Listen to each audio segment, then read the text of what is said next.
and Brad, the two most famous physical therapists on the internet. Hi folks, I'm Bob Schrupp, physical therapist. Brad Heineck, physical therapist. Together we are the most famous physical therapists on the internet. In our opinion, of course, Bob. Today we're going to talk about the problem with fusing your spine, and we're talking about your back or your neck. And let me first start off by saying, Brad, there are times that you really have no choice. Right. You have to undergo surgery, you have to have your spine fused, neck or your back, but you should be aware that there's a common problem that occurs after that. And by the way, if you're new to our channel, we're going to hold you on a little bit here. We're going to hold you in suspense. Please take a second to subscribe to us. We provide videos on how to stay healthy, fit, pain-free. We upload every day. Also, you're going to want to join us on our social media channels because we're always giving away something. And again, this kind of fits along again today if you're having pain. Because we're giving away the Thermotex infrared heating system. It's a deep heat penetrating type of system. Right. It'll get into that back and that spine well if you need. So if you go to bobandbrad.com and go to giveaways, it's on there. Or you go to Facebook, Bob and Brad, it's pinned to the top of the page. There you go. Fusion. So once again, Brad, if you're having, and my mom fell into this category, if you're having what they call intractable pain, you just can't manage it even with narcotics. Sure. And that's where she was at. If you're developing weakness because maybe there's a pinching of the nerve or a herniated disc, and you've tried all conservative measures, you may have to have a fusion. But you have to understand whenever you have your back fused, and we've kind of tried, this is pretty crude, isn't it, Brad? Well, it is crude, but as we're talking, you know, sometimes the simplest way to demonstrate gives the best memorable and understanding that a person can have. So we're showing here a fusion, basically. So this is the spine. The head would be right here. You'd be facing this way. And we got a bunch of, normally you got a lot of movement here.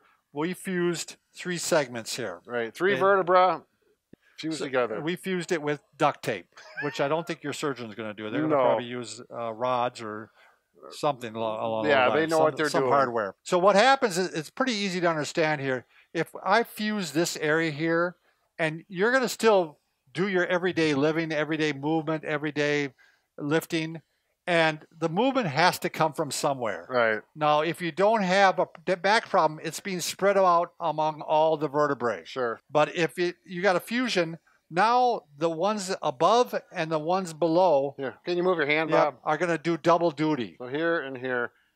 These are locked, so when you bend forward, that's solid, and watch what happens. I'm going to exaggerate this a little bit, but see how that particular joint, that vertebra joint is taking more stress. Right. Or the one below it. So what do we call that, Bob? Adjacent segment degeneration. So adjacent means next to it. The segment means the part of it, and degeneration means just it's wearing out. Right. Now, in all honesty, we really don't know if that wearing out would have happened anyway, because it happened in the first place. Sure. So, but it seems to me like it would probably accelerate this. Right. I mean, it just makes sense to me. And, so I think one of the questions people are going to have is, what is the likelihood of this wearing out and you actually having to have another surgery? So then they fuse that joint above it that's wore out. Yeah, they'll fuse even more joints. And one thing just to say at the outset here is generally the more joints you have fused, the more likelihood that you're going to get this adjacent segment degeneration. Sure. And that makes sense to me too. So my mom had surgery, back surgery, quite a few years ago, 10 years ago or so, and she had intractable pain. It was awful. She was getting weakness. She still has some of that weakness, residual weakness from that. So we went ahead with the surgery. She had the surgery. 3 to 4 years later, yes, she had a revision.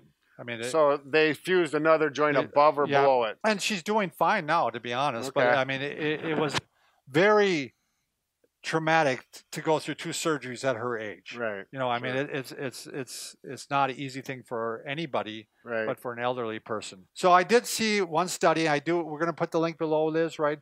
So it had 73 patients, and they underwent lumbar fusion, so fusion of the low back. Yep. After 5 years, 7 of those 73 had to have a revision. Just like your mother did. Yeah, 9.6%. Yep.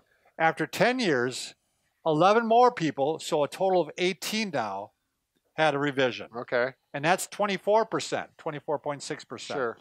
And finally, after 15 years, There were 6 more. So in total, there was 24 people that had 24 out of 73 had a revision. Okay. That's 37.5%. That's the number I saw a lot, Brad. I saw 40% a lot of revisions that occurred after initial surgery. Right. So, and again, so this was after 15 years. Right. Almost 40% of people had to go back and have another surgery. So you can ask your surgeon what percentage from their information or their experience and get some feedback. And this is one of those things, if you don't feel comfortable with it, get a second opinion from another surgeon. It can really, maybe helpful. I think it's a good question for the surgeon. I mean, do they tend to be higher than the 40% or are they lower than the 40%? Sure. I would also definitely ask, are there any conservative measures I can try first? Right. Maybe they're going to try an injection. Maybe they're going to try physical therapy. Right. You definitely want to make sure you're ruling all that out. And the third question that's really important is, can the surgery be performed without a fusion? I mean, can you go in, maybe, you know what I mean? They can do some things without fusing the back and relieve the pressure off the disc. Or right. So, for example, if this nerve is being pinched because there's a problem there and they want to fuse it, well, maybe you could just a laminectomy, open up the frame or the hole where the nerve comes out. Like a rotor almost, right? Well, I mean, that surgeon would love to hear that. Yeah, but right. Yeah, they just go in and it's very commonly done, and then just free up the nerve without the fusion. And you said you know someone who had just that, right? Right. My brother-in-law actually fought with his insurance company for years to make sure that he was going to have, it was more of a disc replacement type surgery, I think. Anyway, they instead of a fusion, and he had that done, and he's had really good luck with it. So. Right. So they went in, they freed up the nerve without fusing, right, and he's doing much better. Of course, it's a case of one, so we're not going to give it too much weight. Yeah, we can't say. Anyway, we're not trying to discourage you. I just think it's one of those things you really want to go in with your eyes wide open, sure, and loaded with information. You make better decisions, right? Brad? Don't be afraid to ask your doctor questions. They should take the time. This is your body. It's Write your them spine. down. This is a major thing. So, right. Thanks everybody for watching.